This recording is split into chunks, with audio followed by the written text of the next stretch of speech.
It's 9 News Illawarra with Vanessa O'Hanlon. Good evening. There's another worrying development in the Grant Hackett story tonight. The Olympian disappeared at one stage today before being found safe only moments ago. It follows Grant accusing his brother of bashing him up and parading photos on social media. This is how the day unfolded. Yesterday it was despair for the Hacketts. Today it's pure desperation. Dad Neville holding grave concerns for his son Grant's welfare, with not a single person hearing from the swimming great after a phone call early this morning. In your call with him, what did he say? I love you.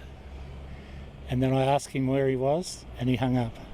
The 36-year-old was arrested yesterday in an erratic state after brandishing a knife at his parents' Gold Coast home. But after being released by police, the case has now moved from sad to desperately worrying.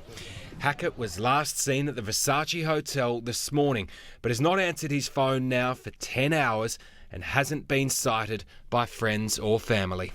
We're extremely worried about him. His doctor can't find him. He hasn't kept an appointment with his lawyer. And if Grant's seeing this now, what do you say? Grant, let us know where you are. We love you.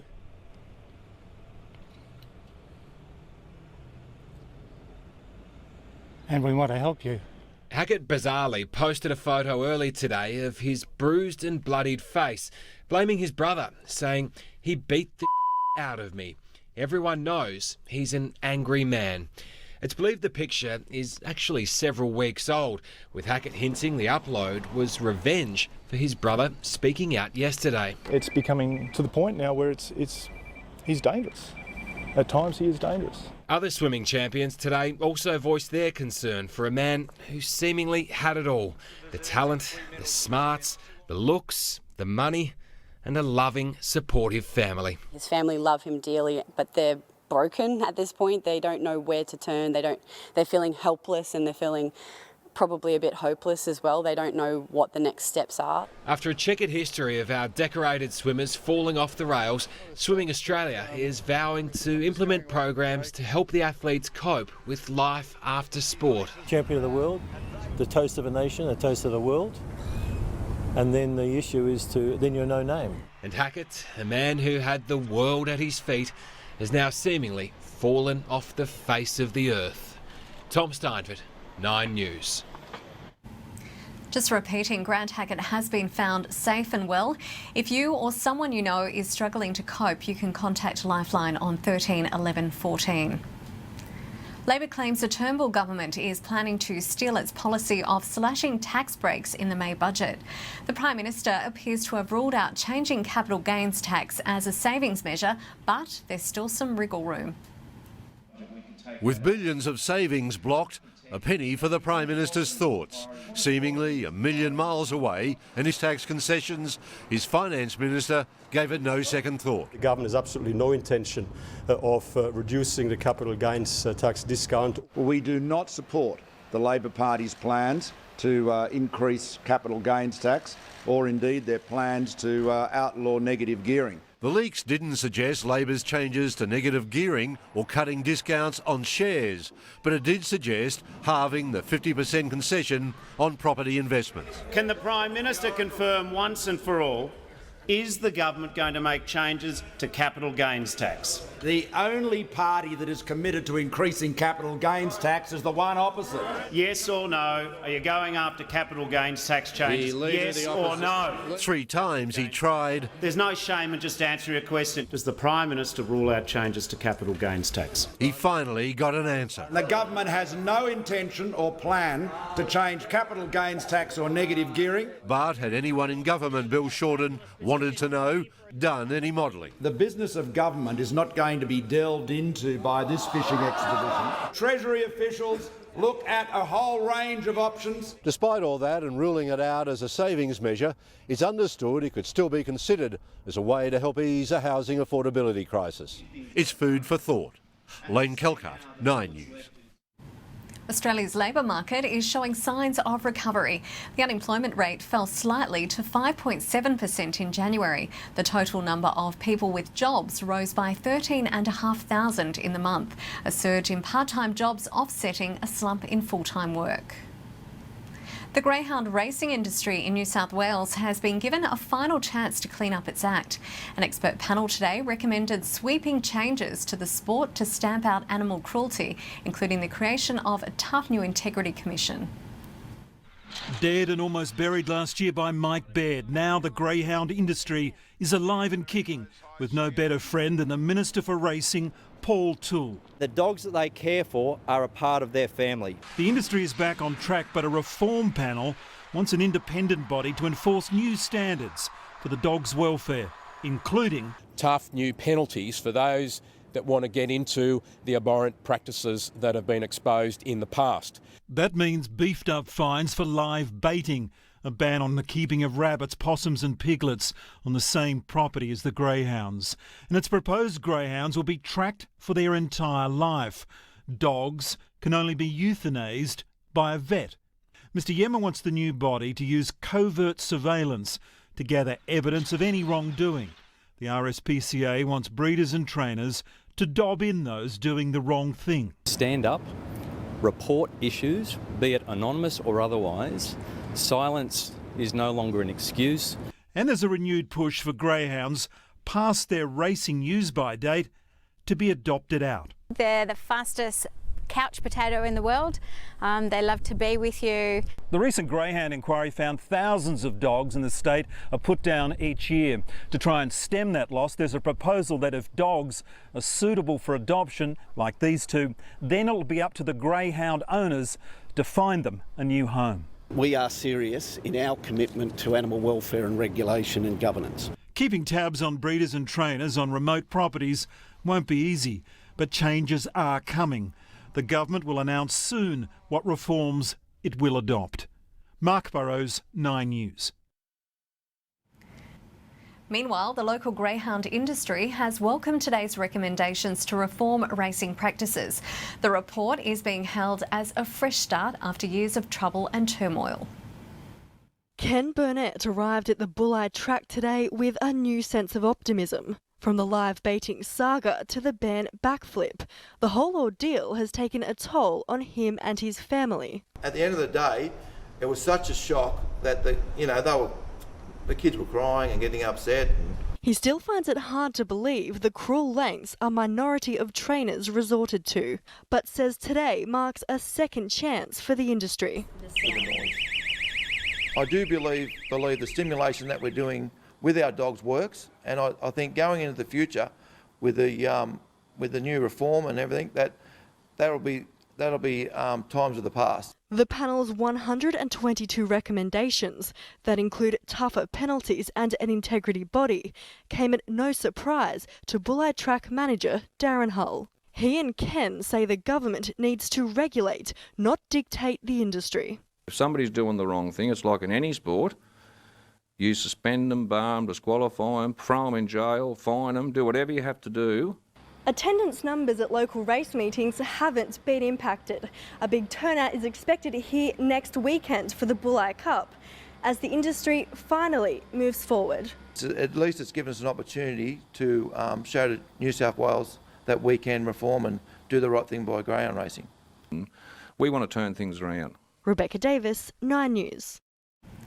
A Moruya man has been charged after allegedly making arrangements to meet a 14-year-old boy and making sexually explicit comments to the boy.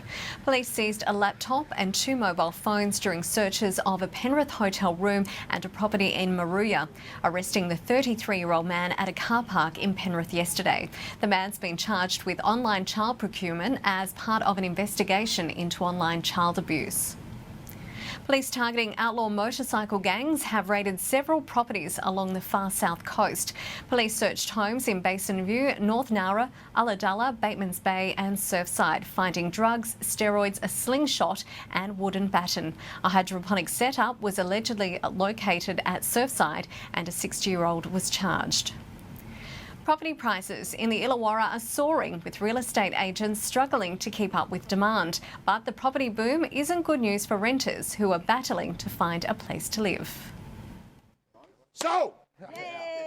It's the third most expensive city in Australia, Wollongong coming in after Sydney and Melbourne on the latest regional report by Domain. It's a clean lifestyle, it's a family-friendly lifestyle, and I think people are getting sick of the congestion that they experience in many of our capital cities. House prices surged by $100,000 in the year to December 2016. The average house now costs $700,000. Apartment prices have also gone up. The median price is now up to $501,000. And it's not just property sales that are booming, with our annual intake at Wollongong University growing every single year, and as our health services expand, the rental market is struggling to keep up with demand. But many lucky enough to secure a rental are living in poor conditions. I feel like there's not that much choice for, you can't afford to be too fussy. Australia's first national survey by Choice revealed many tenants face the threat of eviction if they complain to the landlord about basic property maintenance. And with talks of the Turnbull government dropping the National Affordable Housing Agreement, homelessness in the Illawarra is fast becoming a real threat. If we don't have housing for people, then they're not in a position to escape violence, they're not in a position to care for their children, they're not in a position to get jobs. So there'll be an awful lot of people in a dire situation. Alana McIntyre, 9 News. Students have set out to create the world's most dementia-friendly house. The project will be flown to Dubai to compete against other buildings from across the world. It's a design that put the University of Wollongong on the map for engineering. The Illawarra Flame House was crowned the winner of the 2013 Solar Decathlon in China, and now they're back to defend the title with a new conceptual project. The students came up with the idea of the dementia-friendly eco-house. Still in its early stages, the design has been created with the help of the Kiama Local Dementia Alliance and other healthcare providers. The aim is to make sure the house meets the need of its occupants. Yeah, lighting is a big thing, colour schemes, the borders on stuff on the floor system itself, so not having dark corners, hallways where people can get trapped in. Clayton and his team are a few of the 180 students from a number of faculties at the university and TAFE campuses working on the project. They'll be up against 22 teams from across the world, including students from America's Virginia Tech University. The general curriculum would be the normal run-of-the-mill industry that they work in, and this gives a really good opportunity for them to actually look at what's coming up next. While the construction phase is still a while off yet, those involved in the project say it has the potential to be life-changing for its occupants. Lots of little subtle changes that we hope to be able to blend into a house seamlessly, so it doesn't look like it's something high-tech and crazy. It's a home for people to live in. James Wilson, 9 News. In the news ahead, a fire with the energy of 3 atomic bombs threatens Christchurch, and a change of scenery for the New South Wales Blues training in Wollongong ahead of next week's Shield match. Wheelie. There's been a vicious broad daylight attack at Sydney's famous Bondi Beach, a gang bashing a man with axes, poles and nail-studded sticks, leaving him with severe head injuries. On Australia's most iconic beach, a major medical emergency. Paramedics work frantically to treat 34-year-old Michael Nicholas for major head injuries. He was attacked by 3 men as he sat on the grassed picnic area at the north end of the beach. Dozens of terrified beachgoers watched in horror. One had like an axe, like a small axe, and another one had like this big pole with like a hook coming out of the end, and they just came down swinging it like no regard to who was around. And they were just like hitting this guy on the face that was like lying on the floor or something. A couple of people jumped in to try and stop it, and I think after that happened they ran off. One quick-thinking witness, Elizabeth Park and Isabel Klein were standing just metres away and witnessed the attack. They called 000 and lifeguards. This guy that was lying down on the ground and just completely smashed his face open. Everybody saw the people like hitting them and all that. Like there was people sitting all around there. Like there was kids here and everything. Quick-thinking locals raced to help, stemming bleeding to his head. I just took over some ice and some towels and stuff and that to... Eventually, Michael Nicholas, who goes by the name Mick, was stabilised and accompanied by his girlfriend to St Vincent's Hospital. Within just minutes of the attack, police had cordoned off several key areas surrounding Bondi Beach as they searched for any weapons and CCTV of the men making their escape. Police are searching for a group of men who made their getaway in a white Mercedes with the number plates covered. Gabrielle Boyle, 9 News. New Zealand is facing a bushfire emergency tonight. More than 1,000 people have been evacuated as a blaze rages out of control towards Christchurch. Already, about a dozen homes have been destroyed. Just a few kilometres south from the centre of Christchurch, a firestorm. The wall of flames, like a blowtorch in the bush, incinerating homes and scorching more than 1,800 hectares. The fires started burning in Port Hills on Monday, separately at first, then merging. Whipped up by the winds, the fire front snaking through the bush and moving towards homes. Even before we left, it looked like the fire was on our doorstep. Sticky beaks were warned to stay away, while those who fled watched helplessly as the fire roared towards their homes. Some fire, isn't it? One couple who lost their home in the Christchurch earthquake only just had their new home insured. It's no longer habitable. It was more a concern for our neighbours. We wanted to check that everyone was okay and getting out.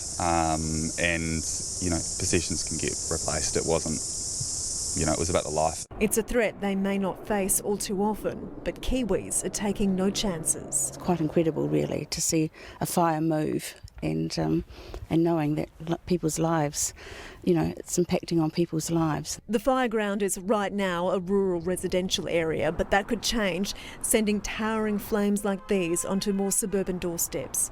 For now, helicopters are attacking the fire front from the air, hoping the forecast rain tomorrow will help. But the real test will be forecast winds this afternoon. That could cause the fire to erupt and push it closer towards the city. Davina Smith, 9 News. A second female suspect has been arrested over the assassination of Kim Jong-un's half-brother in Malaysian airport. North Korea has demanded the return of Kim Jong-nam's body while also objecting to an autopsy. The 46-year-old managed to tell emergency workers he was attacked with a chemical spray before he died. Another day, another fire to put out for Donald Trump. The US president today rubbishing claims his team had contact with Russian intelligence operatives in the run-up to the election. It came as his pick for Secretary of Labor withdrew amid claims of domestic abuse that all stemmed from an episode of the Oprah Winfrey Show. Even the visit by important ally Israeli Prime Minister Netanyahu couldn't provide cover for a White House in turmoil. There are mixed messages and staff dismissals worrying Americans. And just yesterday, the president's spokesman said the National Security Advisor, Michael Flynn, was fired because the president didn't trust him. Though today comes this. General Flynn is a wonderful man. I think he's been treated very, very unfairly by the media, as I call it, the fake media in many cases. Later today, another casualty. Trump's cabinet pick as Secretary of Labor, Andrew Puzder, announced he's out. He said, after careful consideration and discussions with my family, I am withdrawing my nomination for Secretary of Labor. His chances of being approved by senators nosedived after this tape of his ex-wife on an Oprah show in 1990, speaking about their abusive relationship, which he denied. That was the most frightening thing, was leaving, because once I made that break and once I made it public, and remember my ex-husband was a public figure, he vowed revenge. He said, I will see you in the gutter. One of Trump's biggest worries now is that he's lost the confidence of many of the senior senators from his own party.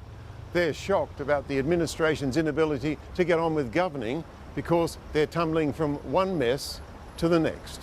You don't know who's in charge. This Flynn situation, the whole environment is one of dysfunction in the Trump administration. It's clear now the FBI has evidence that Trump connections have had many communications with the Russians, and it's all leaking out slowly. In the United States, How's this for quick thinking? A US policeman stopping flames engulfing a restaurant by pushing away a burning vehicle. It caught fire in front of a Dallas fast food outlet, the officer using his patrol car to move it away. The whole incident was caught on the officer's dash cam. No one was injured. Ahead in the news, revealed for the first time, the sole survivor of Sydney's Lynn family murders reveals the motive. The have-a-go hero, the tradie who risked his neck to catch a criminal. And luxurious low-maintenance homes, is this the future of retirement? You won't believe what's hidden down Australia's deadliest paths. Notorious pedophile priest Brian Spillane has been sentenced to at least 9 years jail for the sexual abuse of boys at St Stanislaus College in Bathurst in central west New South Wales. He was found guilty last year from the 1970s on boys as young as 12. Spillane is already serving at least 11 years for other child abuse offences. Tonight, we can show you the face of the young woman whose entire family was murdered by Robert Z. Brenda Lynn gave evidence during Z's trial where it emerged that his sexual interest in her was part of the alleged motive. She is the sole survivor of one of the most violent mass murders in Australian history. Now a young woman, Brenda Lynn was just 15 years old when she lost her entire family. I was really devastated and I couldn't believe what was happening. Her father, Min Lin, mother Lily, aunt Irene and her brothers Henry and Terry bludgeoned to death and strangled in her North Epping home while she was on a school trip to New Caledonia. The man responsible, her uncle, Robert Z. For the first time, we can reveal the alleged motive, sure access to his teenage niece. In fact, Ms. Lynn lived with Z and his wife Kathy around the corner after her family was wiped out. I have no clue why this could happen. Z refused to look at her in court last week as she delivered a heartbreaking victim impact statement, recalling the moment she said goodbye to her father at the airport, the last time she ever saw him. Being a prideful teenager, I did not say anything to my father. I just stood there awkwardly and thought to myself, it is just going to be a week. To this day, my biggest regret was not hugging him and telling him I loved him. Z has indicated he will appeal. Kelly Fedor, 9 News.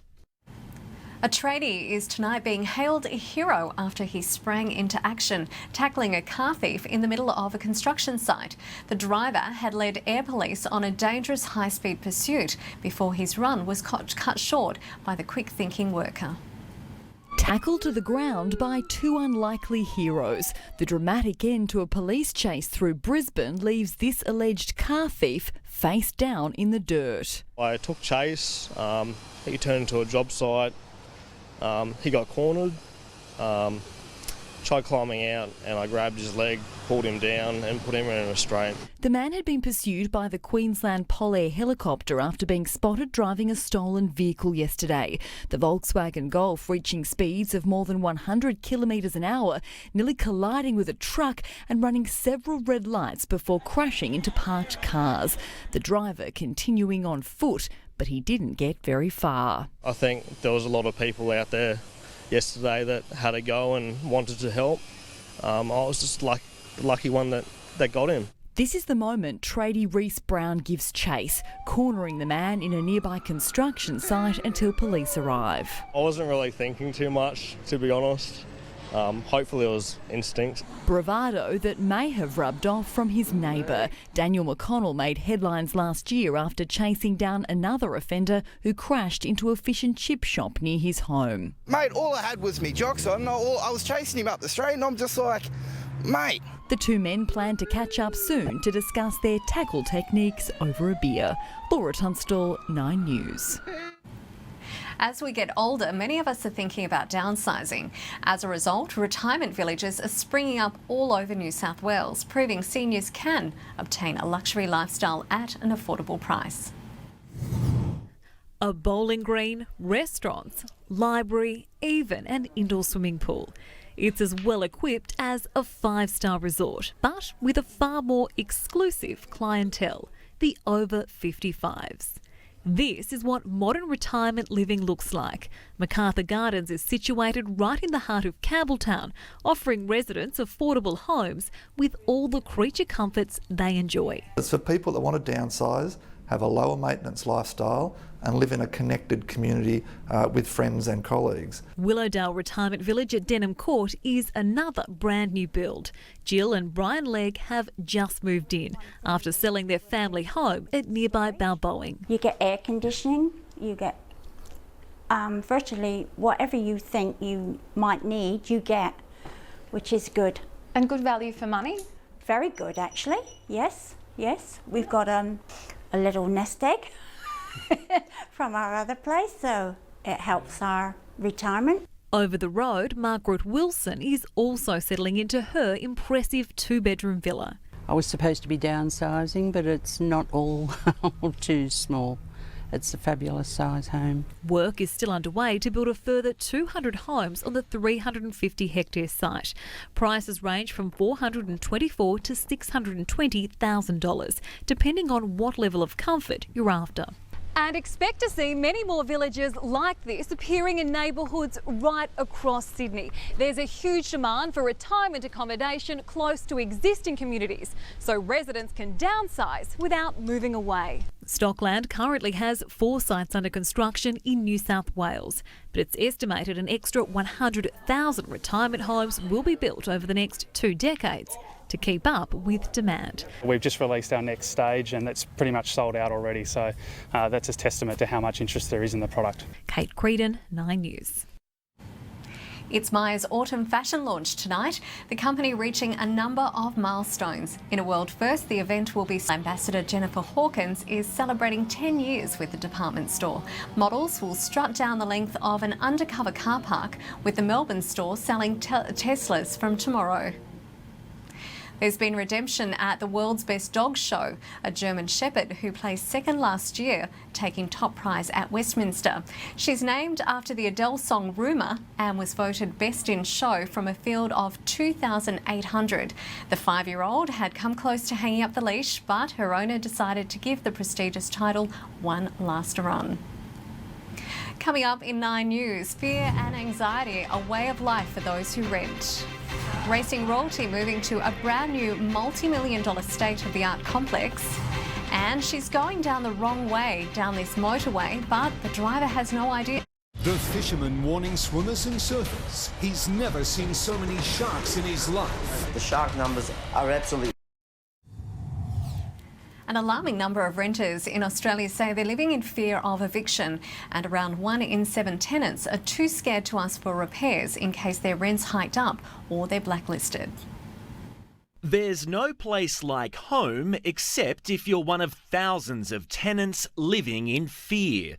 With restricted rights and the potential of being booted or blacklisted, renters are now owning up to being over it. You've got better rights if you buy a toaster and it doesn't work than if you rent a property spending hundreds of dollars every week and that property is not safe or secure. A new study by consumer group Choice has found 62% of renters say they feel like they can't ask for changes, while half are worried about being listed on a residential tenancy database. 1 in 5 tenants have experienced problems such as leaks, flooding and mould, and 8% say they're living in a property in urgent need of repairs. Dishwasher didn't work, there were a few holes in the carpet. The internet line hasn't been in for the entire year that I've been there. They just refuse to pay the money to put it in. Renters need to feel confident that they can get safe, stable and affordable housing. That's simply not the reality at the moment. With 2.2 million rental properties across the country, real estate industry experts to landlords and tenants, and that if there is a problem, help is at hand. There's a variety of services that are available, the Office of Fair Trading, the Tenants Union, all of these people are there to assist tenants. But the best advice, know your rights so that home is not where the heartache is. Tim Davies, 9 News.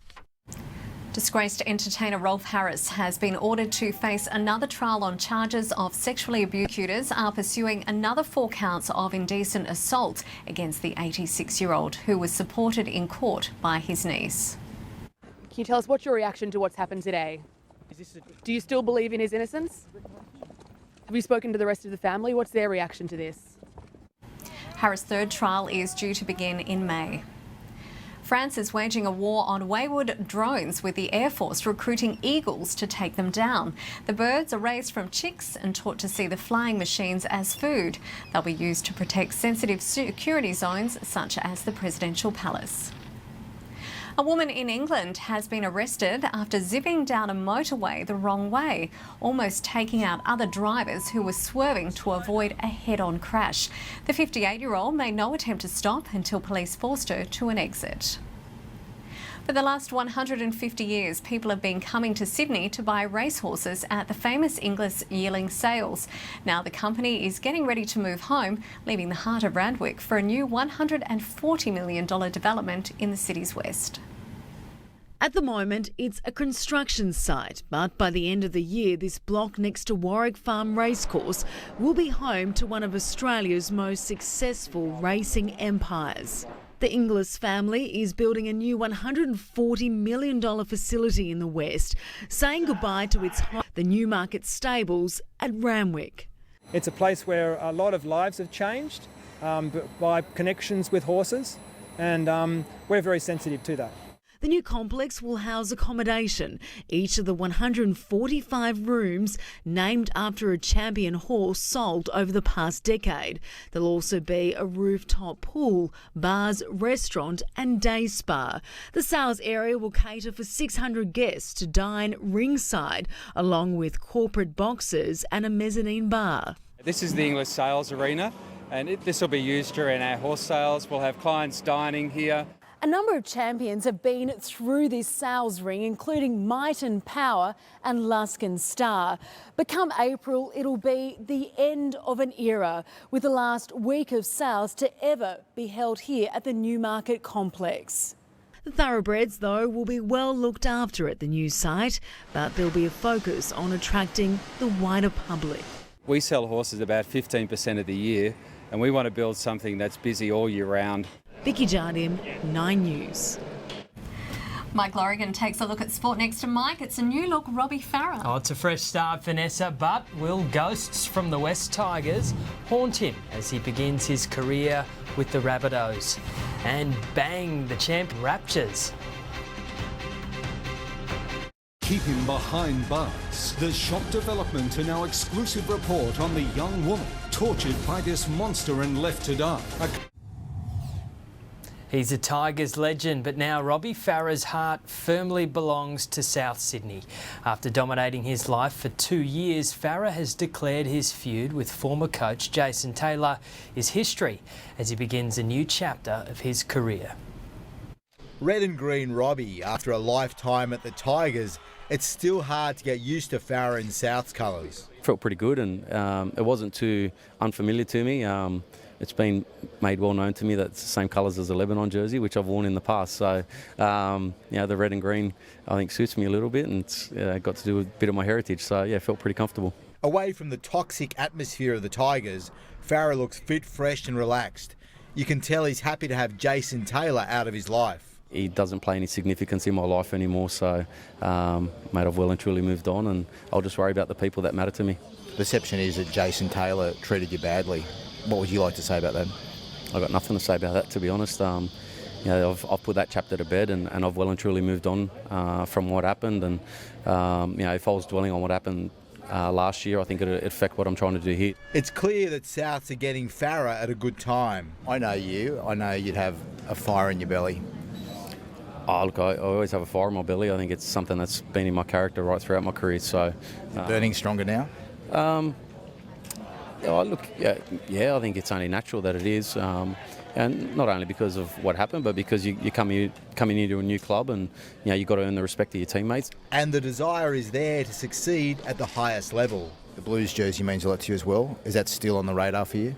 Mate, 100%. I love playing, in that sky blue jersey, and I just got to focus on playing good footy here first, and as long as I'm doing that, and Laurie and the selectors think I'm the best person available, then I'd love nothing more than to pull on that jumper again. Danny Weidler, 9 News.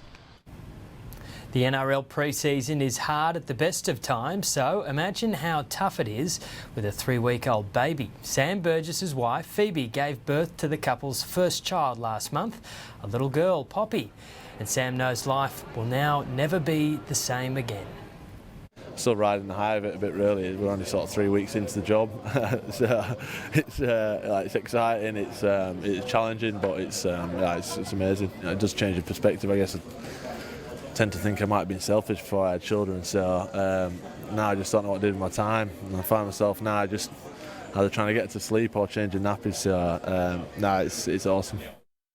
Don't worry, Souths fans. Burgess has promised being a dad won't soften him up on the field. Wanderers coach Tony Popovich says his side isn't using Sydney FC's unbeaten season as extra motivation heading into Saturday's blockbuster derby at ANZ Stadium. It's proven obviously difficult for everyone this year to beat them, but yeah, if that's our motivation to be the first team to beat them, then we'll come unstuck. Western Sydney currently sit in 7th place on the ladder. Plenty of goals in the Champions League, 11 goals in all in the 2 games played, and they were spectacular to watch. Arjen Robben hit a rocket from outside the box in crashing of Arsenal, his effort matched by Real Madrid's Casemiro, whose stunning volley helped the Spaniards to a 3-1 win over Napoli, much to the delight of die-hard fan Rafael Nadal. Australia's bowlers say they aren't intimidated by the devastating form of Indian captain Virat Kohli as they prepare for next week's first test. It comes despite the batsman hammering 4 double centuries in consecutive series. You can only just take one bit of either bad luck or an unfortunate dismissal where he's run out or something that can sometimes trigger a little bit of indecision or doubt. And veteran Michael Klinger says he plans to be man of the match if he debuts for Australia tomorrow night. The Aussies take on Sri Lanka at the MCG. All the action live on Southern.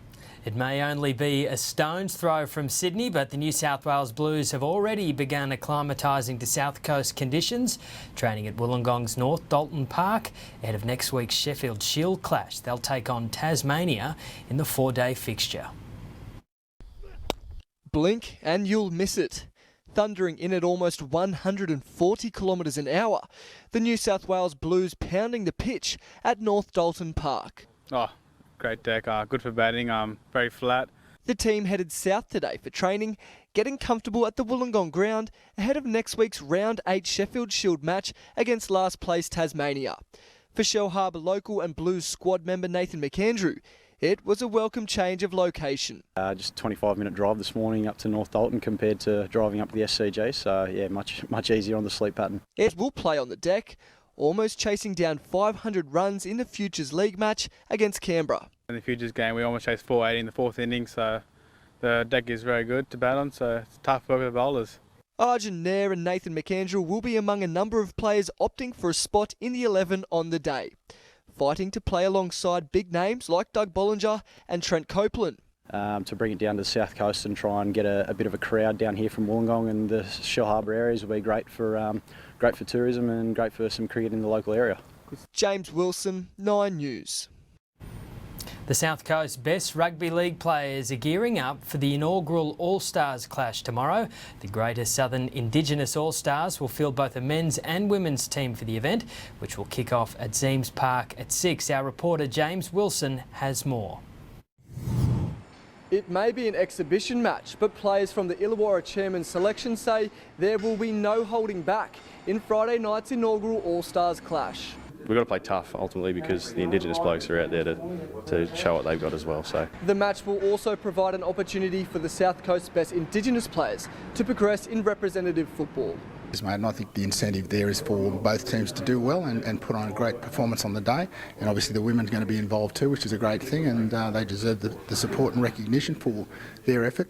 Organisers of the event are encouraging people to bring down old football boots to donate to rural communities in Australia and Fiji, as well as raise money for local charities. You know, those sorts of things are always going to be a positive outcome for any game of this nature and any initiative of this kind. It's been talked about a lot in the community, not just in the Aboriginal community, but in the broader community as well. So it's definitely going to bring, I think, a few people down to watch, good good 2 quality games of rugby league. The Illawarra Barbarians team will play the Greater South Coast Indigenous women's team at 6 before the men's game kicks off at 7:30. James Wilson, 9 News. Should be good. To basketball now, and it's do or die for the UC Capitals tonight. The Caps must win their final home game of the season against Adelaide and then win on Saturday in Townsville in order to reach the playoffs. Tonight we'll also see fans go pink for Carly Wilson, who will retire at the season's end. Meanwhile, in the NBL, the Illawarra Hawks do battle with the Adelaide 36ers tonight. We'll have a full report tomorrow. That's it for sport. Coming up after the break, stay with us. Gavin Morris with the weather.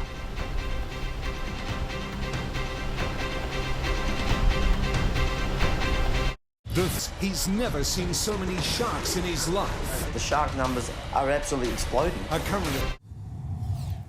The dog, which inspired a movie while protecting penguins off the coast in Victoria, has died. Oddball was the namesake of the 2015 film starring Shane Jacobson. The Marima's off time on an island off Warrnambool led to a world-first penguin protection program. The market closed slightly ahead today. The All Ords are up almost 4 points. Our dollar is back over 77 US cents. And now it's time to take a look at the weather with Gavin Morris. Gav, we've got more heat on the way, but then we'll have one of the coolest changes in months. Thank you, Vanessa. Good evening. Yes, a very dangerous period. Lots of heat and also strong winds. So much so that a total fire ban has been put in place for the ACT, Southern Ranges, the Monaro Plains and the Alpine districts. Feeling the heat throughout today across the region, but it was a beautiful morning that had a little taste of autumn in it. Big storms building right across the Gulf of Carpentaria. That could become a cyclone. Very little cloud cover again across central Australia. The heat is rebuilding and it is going to dive southward our way because of this. The strongest front that we've seen in a number of months approaching the southeast. So the hot northerlies are with us yet again, and the change is going to come through late. Very unstable weather for northern New South Wales, and we could see some storms about on the southern tablelands. Very hot in the west as all of that heat from central Australia makes its way towards Perth tomorrow. A top of 32 degrees, clear skies behind the front, cooler for Adelaide. Very hot in the centre. Throughout the southeast as the change moves through, temperatures dropping from Melbourne down to Hobart, Sydney feeling the heat again, and so to Brisbane.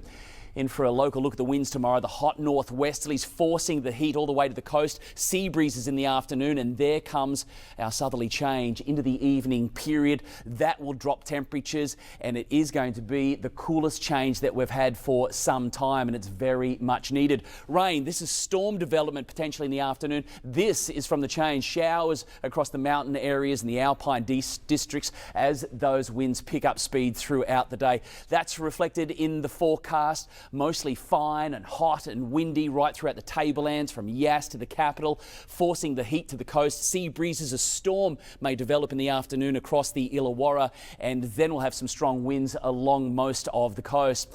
A fairly big temperature swing tomorrow for the ACT, down to 13 and then up to 35, and then in the afternoon the strong, gusty, hot northwesterlies, and that is going to make for a dangerous day. Therefore, we'll see that total fire ban put in place from midnight. Strong wind warnings have been issued for Illawarra waters to Bateman's waters. Eden has seen its strong wind warning lifted. Taking a look at the tidal info, you've got a low tomorrow morning at 7:30, the high there at 127, sun to rise at about 6:33 and down at about 7:53. So taking a look ahead, hot and windy throughout tomorrow. The change comes through.